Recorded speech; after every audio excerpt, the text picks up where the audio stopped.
2016년의 마지막 주입니다. 다사다난이라는 말이 있죠. 정말 연말이 되면 을에 쓰는 말인데 이 말이 올해는 정말 구태의연하게 들리지 않을 정도로 일이 많았던 해였습니다. 이번 시간 연말 특집입니다. 더정치가 선정한 5대 정치 뉴스를 중심으로 2016년을 되돌아보도록 하겠습니다. 첫 번째 뉴스, 테러방지법 필리버스터를 뽑아봤는데요.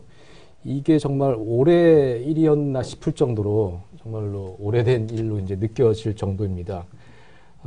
이게 국정원의 수건 사업이었죠. 국정원이 테러 대비를 명분으로 국정원의 정보 수집 권한을 강화하는 이런 법안인데 박근혜 대통령이 갑자기 이제 드라이브를 걸었고 사실은 국회 선진화법에 의하면 여야가 합의를 하지 못하면 처리를 못하는 거잖아요. 근데 정의와 국회의장이 갑자기 이제 국가 비상사태라면서 직권상정을 했고요.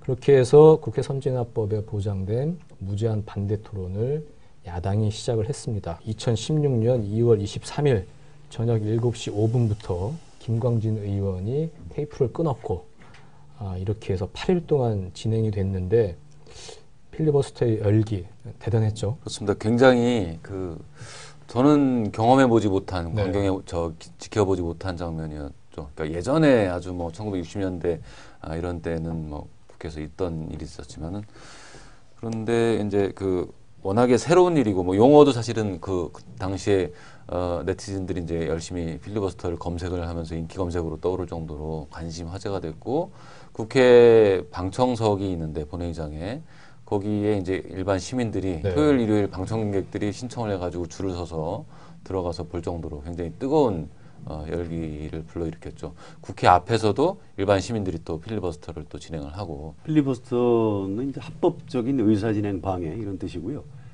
사실은 그 중에 한 방편으로 무제한 토론이라고 이제 명칭을 붙이는 게 좀 더 정확할 수가 있습니다. 아무튼 19대 국회를 이제 역대 최악의 국회다 이렇게 이제 반정치주의자들이 이제 그렇게 선동을 하고 있는데 19대 국회 마지막에 아주 인상적인 정치가 이렇게 중요하구나, 국회와 국회의원이 이렇게 중요한 일을 하는 데구나 이런 걸 보여주는 아주 인상적인 장면이었다고 할 수 있고요. 텔레비전 프로그램 중에 마리텔이라고 마이리틀 텔레비전 이런 프로그램이 있는데요. 이걸 본때서 마국텔 국회 방송 생방송으로 텔레비전을 필리버스터를 지켜본 사람들이 마이 국회 텔레비전 이런 새로운 용어를 만들 정도로 국민들한테 굉장히 인상적으로 다가졌고요.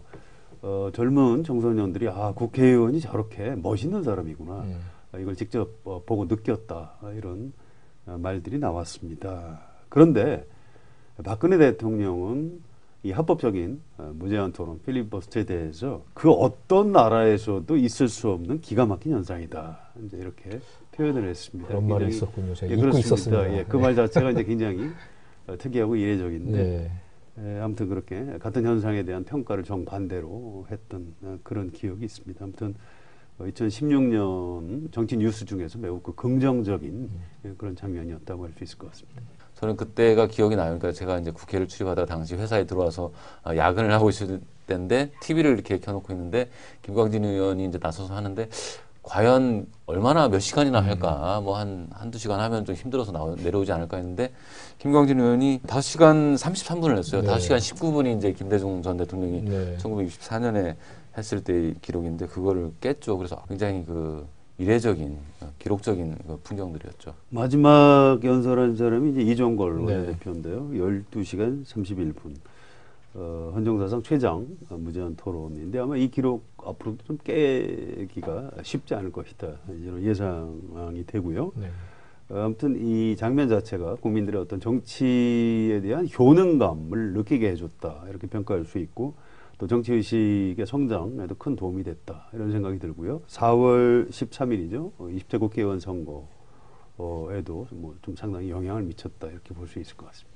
그렇게 해서 3월 2일에 종료가 됐고 테러방지법이 통과가 됐고 약 한 달 반 이후에 총선이 치러졌습니다. 그리고 야당의 승리, 여당 새누리당의 참패, 정말로 예상하지 못했던 이제 총선 결과가 나왔는데요. 일단 새누리당의 막장 공천 얘기를 안 할 수가 없을 것 같아요. 참패 이제 큰 원인일 텐데 이한국 공천심사위원장의 전횡이라든지 유승민계를 숙청하는 그런 모습, 또 김무성 대표는 직인을 들고 부산으로 내려간다든지 여러 가지 이제 장면이 상당히 많았는데 현장에 계셨잖아요. 성혜영 선임 기자 현장에 계셨고 당시 새누리당 반장이셨고 가장 황당했던 순간 장면이 어떤 거였습니까? 저는 이제 하도 이제 진박 공천, 네. 진박 놀이 이런 걸로 이제 지탄을 받으니까 선거 막판에 진박 의원들이 모여서 일제히 아스팔트 바닥에 무릎을 꿇고 큰절을 했던 그 사진 한 장이 있어요. 대구에서였죠. 그렇죠. 예. 뒤늦게 사과를 하는 거죠. 너무 역풍이 분다고 생각하니까 그게 굉장히 어처구니 없는 장면이었고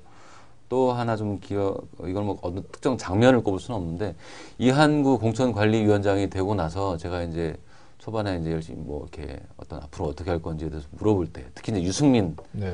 의원 공천 문제를 어떻게 할지 이제 초반에 이렇게 물어볼 때 개인적으로 물어보면 그거는 뭐 당내 의견을 좀 많이 들어보고 해야 된다 이렇게 하면서 기자회견이나 뭐 통화 이런 거 할 때 얘기한 게 무능력자 또 비인 기자 그리고 당의 뭐 노선에 배치된 심대하게 이제 해를 입힌 사람 이런 사람들은 안 된다 했어요.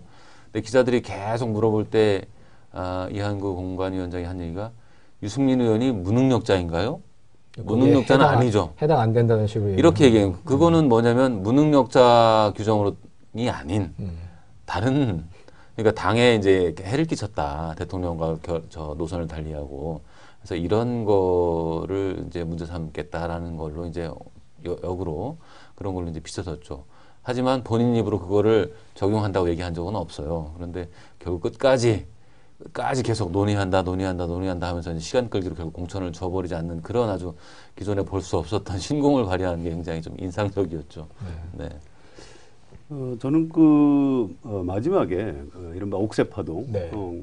있었는데요. 굉장히 심각한 상황이죠. 공천의 도장을 찍느냐 안 찍느냐를 가지고 이제 난리가 났었고 그걸 김무성 대표가 그 도장을 가지고 어디론가 갔다. 이렇게 굉장히 심각한 상황인데 새누리당 홍보 전문가들이 김무성이 옥새를 들고 나르샤 뭐 이렇게 네. 이걸 홍보 광고로 내보내는 걸 보고 이 사람들이 아예 국민들을 지금 놀리고 있구나. 이건 굉장히 심각할 수 있겠구나 해서 뭔가 총선에서 이상한 결과가 나올 수도 있다. 저는 그 예감을 좀 했었습니다. 저는 정치를 희화화 시킨 아주 강렬한 좀 충격 같은 걸 좀 최악의 캠페인이었군요. 그렇습니다. 저는 그렇게 생각합니다. 네. 그렇게 해서 뚜껑을 열어보니 더불어민주당이 123석으로 1당을 차지했고요. 그렇죠. 예, 새누리당이 122석으로 2당. 이 집권 여당이 뭐 과반을 못 얻는 거는 물론이고 2당으로 이제 내려앉았고 그리고 국민의당은 38석으로 원내 교섭단체를 이루고 돌풍을 일으켰어요. 두 분뿐만 아니라 지금 뭐 한겨레 편집국도 그렇고 예상하지 못했던 결과였습니다. 예, 그렇습니다. 선거 이후에 우리 한겨레 신문 편집인이 독자들한테 사과하는 제목을 달아서 이제 칼럼을 내보내기도 했고요. 대부분의 그 전문가들 또 정치 분석가들의 전망이 이제 빗나갔던 그런 총선이었습니다. 이제 저는 이제 2월 달에 칼럼을 쓰면서 야권 분열하면은 여당이 상당히 의석을 많이 얻을 수 있다. 그렇게 이제 얘기를 했었고요. 물론 이제 선거가 다가오면서 그렇지 않을 수도 있다. 뭐 이런 생각은 했습니다만 아무튼 결과적으로 예측이 틀렸죠. 그런데 이 예측이 틀린 것이 과연 일반적인 현상이냐 아니면 이번 4.13 총선에 매우 특수한 상황이었는가에 대해서는 좀 깊이 생각할 포인트가 있다고 생각을 합니다. 선거가 끝난 다음에 맨날 1번만 찍던 그 강남의 유권자들 사이에서 애가 좀 잘못했다고 좀 종아리를 때리려고 했는데 너무 세게 때려서 이 다리가 부러졌다. 이제 이런 표현들을 하는 그런 장면이 있었습니다. 그래서 이번 4.13 총선의 결과를 앞으로 우리나라 국회의원 선거의 어떤 일반적인 사례로 꼽기는 좀 쉽지가 않을 것이다. 이런 장면이 다시 재현되기는 아마 어려울 것이다. 저는 그렇게 예측을 합니다. 네. 당시 현장에서 보실 때 느낌은 어떠셨어요? 뭐 막판에 좀 이상하게 넘어간다. 저도 개인적으로는 굉장히 좀 부끄럽습니다. 그 새누리당 사람들이나 뭐 기자들 사이에 우스개로 하면 몇 석 정도 될까 이렇게 예측을 한번 해보는데 저는 새누리당이 150석 돌파는 물론이고 160 가까이도 갈 수 있다라고 얘기를 했었어요. 근데 당시에 이제 오히려 새누리당 사람들은 에이 무슨 소리냐 우리 안 된다 분위기 안 좋다 이런 얘기인데 후반에 했었거든요. 그럼에도 불구하고 이게 야권 분열 상황이라는 게 그 국민들이 과연 어떻게 정리를 해낼 수 있을까 했는데 결과는 국민들이 굉장히 그 현명하게 투표를 한 거죠. 그러니까 서강대 서복경 박사가 그렇게 표현을 했듯이 국민들이 머리 싸매고 가서 이제 투표장에서 아주 전략적인 투표를 한 거죠. 예를 들면은 지역구 후보는 뭐 민주당을 찍고 비례대표는 뭐 국민의당을 찍거나 물론 이제 호남에서는 국민의당이 다 휩쓸긴 했지만 뭐 그런 식으로 굉장히 그 나름대로 고민한 결과가 이렇게 이제 여소야들을 만들어준 거죠. 그래서 굉장히 그 민심이 무섭다 그리고 사람들이 굉장히 무섭다라는 걸 이제 굉장히 절감한 그런 선거였습니다. 네. 개인적으로. 여러 가지 변수가 정말 기가 막히게 조합이 돼가지고 의외의 결과, 최상의 결과를 낳은 게 아닌가 싶기도 하고요. 어쨌든 새누리당이 정말 충격적인 패배입니다. 일단은 콘크리트 지지율, 박근혜 대통령의 휴강 효과 뭐 이런 것까지도 다 말아먹을 정도로 새누리당이 참패를 했고 그 이유는 결국 진박공천, 박근혜 대통령은 물론이고 새누리당의 이제 친박 세력들한테 큰 책임이 있다고 보는 게 상식이죠. 그래서 총선 이후에 친박 세력이 상당히 좀 위축되지 않을까 생각을 했는데 8월에 이제 새로운 지도부를 선출하는 전당대회에서 이정현 대표가 당선이 됐어요. 그 뭐 민정당 당직자 출신으로 시작을 했고 호남 출신이고 그렇게 무수저, 흑수저로서 보수 여당의 대표가 됐다는 것은 상당히 뭐 드라마틱한 요소가 있는 건 사실이지만 이정현 대표가 당선됐다는 건 새누리당의 어떤 건전성이라든지 앞으로의 항로에서 상당히 불길한 징조 아니었습니까? 그렇습니다. 이정현 대표가 사실 그 말씀하신 대로 당대표가 된 거는 물론 박근혜 대통령의 지원, 그러니까 친박계의 조직적인 지원, 뭐 우리 오더라고 부르죠. 네. 그게 여전히 살아있다는 거였고 그에 앞서서 4월 총선을 통해서 새누리당이 모든 조직을 다 그 친박 중심으로 다 꾸려놓은 거죠. 그게 바탕이 된 거죠. 그랬는데 이제 그럼에도 불구하고 이정현 대표가 될 때는 그 본인 개인기도 있는 거거든요. 본인의 말씀하신 그런 히스토리, 비주류로서 성장해온 그런 히스토리가 있고 대중적 인지도에서도 굉장히 그 자기 지분이 있는 사람이거든요. 그래서 어떻게 방향을 정하기에 따라서는 본인 그 소신을 펼 수도 있는 조건이 일부 있음에도 불구하고 한 줌도 자기의 그 소신을 편 게 없고 오로지 박근혜 대통령만 바라보고 친박 핵심의 그 지시, 의중 이거에만 충실히 이르는 이런 이제 행보를 보임으로 해서 오늘날 이 사태까지 지금 새누리당이 오게 된 거죠. 세상 일이 그런 겁니다. 휘어져야 될 때 휘어지지 않으면 부러지게 돼 있는 거죠. 8월 전당대회에서 친박 세력이 당권을 장악했기 때문에 지금 대규모 탈당, 분당 사태가 벌어지고 있는 거고요. 8월달 전당대회장에 제가 가서 굉장히 강렬하게 네. 느낀 것은 박근혜 대통령이 그때 이제 참석을 했는데요. 총선에서 참패를 했으면 표정이 안 좋아야 되는데 굉장히 그 대형 스크린에 아주 그 밝은 표정으로 나왔어요. 그래서 이게 왜 그럴까 해서 새누리당 사람들한테 좀 물어봤습니다. 그랬더니 아주 뜻밖의 답변이 나왔는데 아무튼 당내에서 이제 그 다수 세력 주도권을 잡을 수 있게 됐다 그런 얘기입니다. 대통령은 됐지만 당내 각종 선거, 국회의장 후보 선거라든가 그전 당대표 선거, 또 원내대표 선거 이런 데서 계속 패했는데 네. 이제 드디어 당내에 다수 세력을 차지했기 때문에 어떤 거기에서 오는 자신감일 것이다. 저는 이제 그 얘기를 듣고 약간 충격을 받았고요. 박근혜 대통령이 정치를 국민을 보고 하는 게 아니고 자기만 생각하고 하는구나. 이 참담한 총선 참패 상황에서도 당내에서 주도권을 장악했다고 지금 좋아할 정도면 참 앞날이 걱정된다. 이제 이런 느낌이 있었는데 나중에 그 느낌이 현실로 드러난 것 같습니다. 네. 그 안 좋은 예감은 항상 이제 적중을 하죠. 박근혜 대통령의 비선으로 최순실이라는 사람이 있었고 이 사람이 국정을 좌지우지했다. 최순실 게이트로 박근혜 대통령이 이제 휘청거렸고요. 정도원 전 의원은 단재 신채호 선생이 이제 묘척의 석영천도 실패를 네. 조선 역사 1000년의 제1대 사건이라고 이제 이렇게 하셨는데 나는 그게 제2대 사건이라고 봐요. 지금 벌어지고 있는 게 일대 사건. 조선 역사 2000년의 제1대 네. 사건. 이 스토리는 앞으로 100년 후, 500년 후, 1000년 후, 2000년 후 계속 연속극 드라마, 또 영화, 또 소설로 계속 나올 거예요. 엄청난 사건이고 또 여러 가지 드라마적인 요소를 갖추고 있어요. 최순실 게이트는 나중에 우리 후손들이 봤을 때 가장 충격적인 사건으로 받아들일 거다. 많이 드라마, 영화화 될 그런 아주 충격적인 사건이다. 그런 얘기도 했고요. 그래서 결국은 박근혜 대통령이 탄핵안이 통과가 돼서 지금 직무정지가 됐습니다.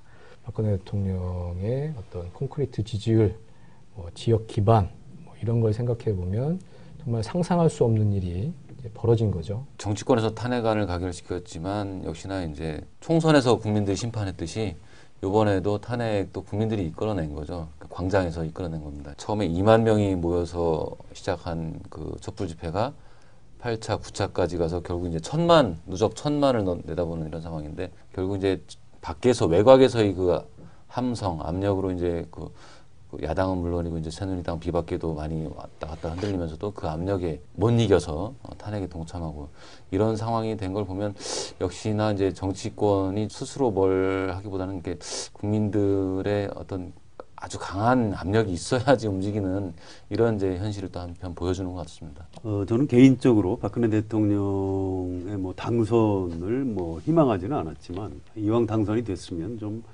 잘해서 국민들을 좀 행복하게 만들 수 없다면 불행하게 만들지는 않았으면 좋겠다. 그러기 위해서는 국정 수행을 좀 잘했으면 좋겠다. 이제 이런 생각을 하고 있고요. 또 그런 칼럼을 뭐 쓰기도 하고 그랬습니다. 그런데 결과적으로 자기 아버지까지 역사의 뒤안길로 끌고 가버리는 아주 최악의 실패한 대통령으로 이제 기록이 됐고요. 이건 박근혜 대통령 개인의 불행이기도 하지만 우리나라 헌정사의 불행인 측면도 저는 있다고 생각을 합니다. 이제 앞으로가 걱정인데요. 만에 하나 헌법재판소에서 탄핵 심판이 기각이 될 경우에 어떻게 될까요? 이른바 보수 성향의 논객들도 사실은 박근혜 대통령은 이미 대통령을 수행할 수 있는 어떤 권위, 최소한의 권위를 잃어버렸다. 이렇게 평가하고 있습니다. 글의 맥락을 잘 읽어보면 혹시 탄핵 심판이 기각되더라도 대통령직을 수행하지 않았으면 좋겠다. 또 탄핵 심판이 진행되는 기간 중이라도 사퇴했으면 좋겠다. 이런 얘기들을 이미 좀 보수 성향 논객들이 쓰고 있습니다. 그래서 탄핵 심판 이후에 벌어질 장면에 대한 좀 두려움이랄까요, 공포감 이런 걸 좀 가지고 있습니다. 국민들이 박근혜 대통령의 이제 그 국정 사유와 사태, 공과 사를 구분하지 못하는 것, 또 이른바 최순실 씨의 국정농단 이런 이성적인 측면에서 어떤 분노, 비판 이런 것도 있었지만 감성적으로도 대통령을 용서하기 어려운 그런 심리적 공황 상태에 지금 국민들이 빠져들어가고 있다고 생각을 합니다. 이번에 정리하면서 알게 됐지만 박근혜 대통령이 옛날 사진하고 최근 사진하고 비교를 해보면 나이를 거꾸로 먹는다. 점점 주름이 없어져 가는구나. 네. 이제 이런 것들을 이번에 국민들이 모든 국민들이 이제 확인을 하게 됐습니다. 뭐 외국하고 비교해서 좀 안 됐긴 했습니다만 독일의 메르켈이나 미국의 힐러리 이런 사람들처럼 나이가 들어가면서 또 오히려 주름이 좀 늘어가고 원숙함을 보여주는 이런 멋진 여성 정치인이 왜 우리나라에는 없을까? 박근혜 대통령은 왜 나이를 거꾸로 먹어야 했을까? 또 한 가지 이제 박근혜 대통령이 탄핵 소추된 다음에 피눈물이 뭔지 알겠다. 이제 이런 표현을 하는 걸 보고 저는 참 깜짝 놀랐는데요. 아니 어머니 아버지가 총 맞아 죽었을 때 피눈물을 흘렸어야 될 것 같은데 본인이 탄핵 소추됐을 때 피눈물이 뭔지를 처음 알았다. 이 얘기를 듣고 이분이 그러네요. 네. 뭔가 좀 정상은 아니구나. 뭐 이런 생각을 했고요. 노회찬 의원이 뭐 여러 번 표현한 대로 죄의식 없는 확신범. 뭔가 좀 정신적으로 좀 문제가 있는 것 아닌가. 이런 굉장히 좀 안타깝고 참 불행하다 이런 생각을 참 많이 하게 됐습니다. 네. 헌법재판소 탄핵 기각의 경우를 한번 조심스럽게 말씀하셨는데 저는 그렇게 될 가능성은 없다고 봅니다. 2004년에 3월 12일에 이제 노무현 대통령이 국회에서 탄핵 당했을 때 네. 헌법재판소에서 탄핵 심판하는 기간에 그 누구도 대선을 준비하자는 사람이 없었어요. 근데 지금은 탄핵에 반대했던 새누리당, 친박 새누리당에서마저 반기문을 모셔와서 대선을 치러야 된다는 이런 얘기들이 나오고 있어요.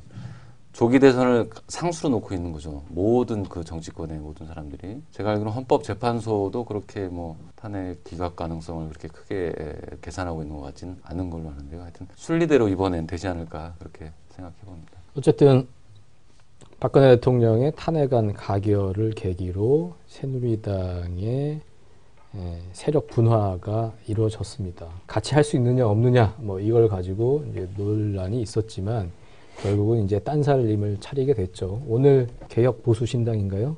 같이. 네. 예, 그 개혁보수신당이 29명의 의원들 탈당계를 이제 접수를 하고 새누리당을 뛰쳐나왔습니다.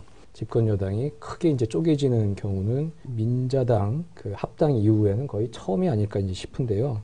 앞으로 이른바 뭐 비박당, 쉽게 비박당이라고 얘기하겠습니다. 비박당은 어떻게 보수 개혁의 모습을 보일 수 있을까요? 오늘 뭐 나경원 의원은 뭐 정체성 논쟁 뭐 하면서 합류 안 하고 그랬는데 앞으로 순탄하게 갈 수 있을까요? 일단 그 숫자 부분을 좀 더 살펴봐야 될 것 같은데요. 이제 정우택 새누리당 원내대표는 탈당, 집단 탈당은 이제 사실상 실패한 거다. 30명이 안 됐기 때문에 이런 약간의 악담을 보였죠.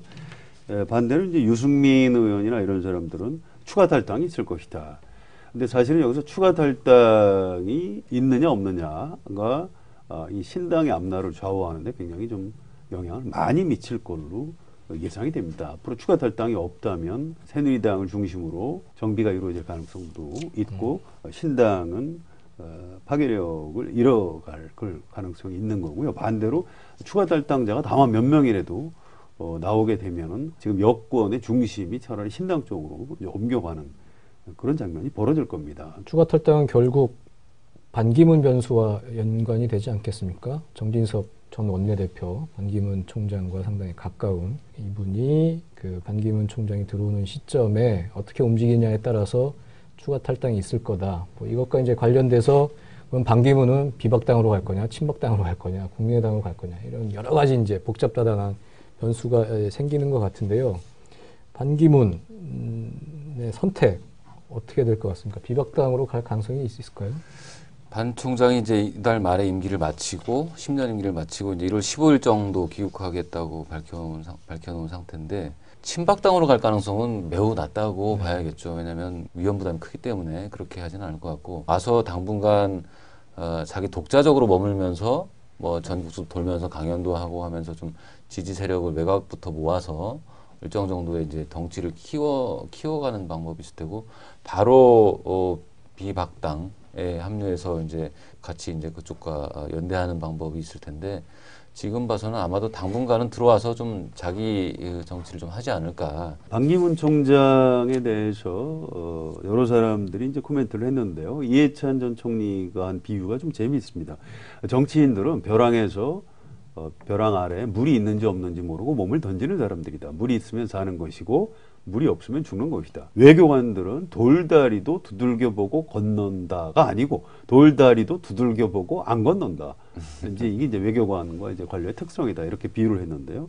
반기문 총장도 굉장히 신중하게 두드릴 겁니다. 지금 23만 달러를 받았다 해서 의혹이 터져 나오고 있고요. 아무튼 그런 여러 가지 이제 검증을 거쳐가면서 본인이 정치적으로 이제 과연 그걸 돌파할 수 있는 어떤 그 역량을 가지고 있는 것 같지는 않고요. 원내 그 의원들의 결합이 굉장히 정치 선거를 하는데 중요한 거니까 그 중에 이제 키가 되는 게 새누리당에 남아 있는 정진석 전 원내대표를 비롯한 그 충청권 의원들이 있고 또 아주 골수 친박이 아닌 그 주변 변두리 그 친박 성향 의원들의 이제 갈등하는 의원들이 있는데 역시나 그 반기문 총장의 선택을 지켜보면서 같이 이동을 하겠죠. 제 생각에는 친박당은 더 쪼그라들 가능성이 높고 비박 쪽으로 같이 결합할 가능성이 좀 높아 보입니다.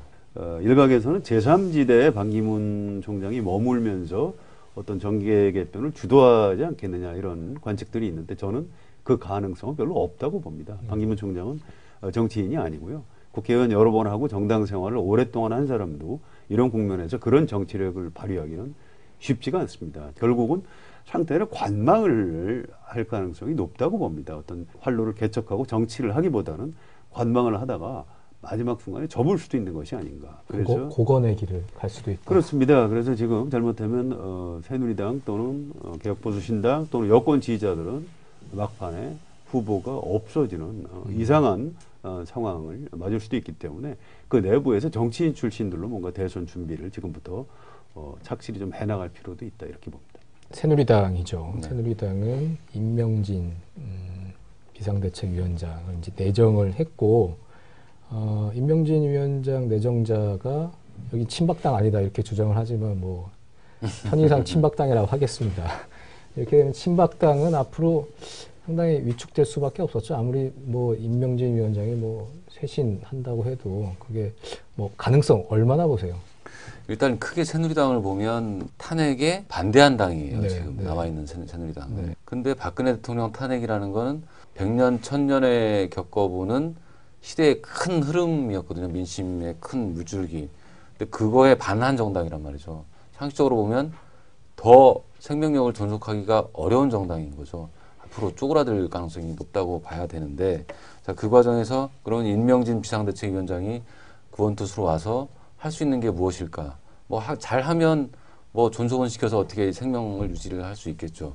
근데 이제 그 핵심은 결국 사람 문제, 정책 문제 이거일 거예요. 그런데 사람은 결국 친박 청산이죠. 예를 들면 뭐 서청원, 최경환, 이정현 세 사람에 대해서 정계 은퇴 요구할 수 있다. 뭐 이런 얘기도 이제 오늘은 하던데, 근데 이제 국민들이 봤을 때 친박 청산이라고 하는 거는 알아서 좀 물러나 주세요 해가지고 그래 내가 좀 뒷방에 가 있을게 이런 차원이 아니라 칼을 들고 완전히 피바람 나게 휘둘러도 국민들이 아 그래 좀 이렇게 뭐 좀 하나보다 관심을 가져줄까 말까 하는 상황이거든요. 근데 임명진 비대위원장이 들어와서 그렇게 할 수 있는 자기 어떤 지지 기반도 없어요. 예전 같은 비박계가 있어가지고 힘이라도 실어줄 텐데 또 실제로 당원 당규 절차를 봐도 의원 3분의 2가 뭐 동참을 찬성을 해줘야지 서청원 의원 출당시킨다 이런 게 가능하거든요. 근데 친박 중심이 남은 그 당에서 3분의 2가 어떻게 하물며 찬성을 하겠느냐. 그래서 그렇게 인적 청산하는 건 굉장히 좀 쉽지 않아 보이고 정책에 있어서도 상징적인 게 몇 개 있겠죠. 역사 교과서 국정화 문제나 뭐 사드 문제 이런 걸 텐데 지금 비박당 안에서도 그거 가지고 좀 토론이 앞으로 필요한 대목인데 새누리당 안에서 어떤 정책 노선을 크게 흔들 수 있을까 저는 회의적으로 봅니다. 새누리당은 이제 사람을 좀 봐야 될 겁니다. 결국 대통령 선거를 앞두고 대선 후보가 있느냐 없느냐 이걸 기준으로 봐야 되는데 지금 그동안 새누리당 안에 있던 대선 주자들이 이제 대부분 이번에 탈당을 해버렸습니다. 남은 사람이 지금 김문수 또 뭐 구태여 본인 주장을 인정해 준다면 정우택 원내대표 정도가 이제 대선 주자라고 할 수 있겠죠. 그런데 그 정도 가지고 이제 새누리당이 국민들한테 그 정당 지지율을 유지하기는 아마 쉽지가 않을 겁니다. 점점 쪼그라들 가능성이 높고요. 막판에는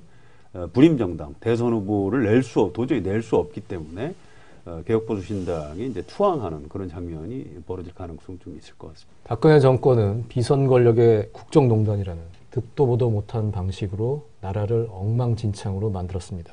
그나마 이들을 심판해 희망의 끈을 이어갈 수 있었던 건 지금 이 방송을 시청하고 계신 여러분, 국민 여러분 덕분이었습니다. 2017년 더 정치는 여러분을 위해 더 좋은 정치, 더 행복한 정치 뉴스를 가지고 찾아뵙도록 하겠습니다. 시청자 여러분, 2016년 마지막 인사드리겠습니다. 새해 복 많이 받으십시오.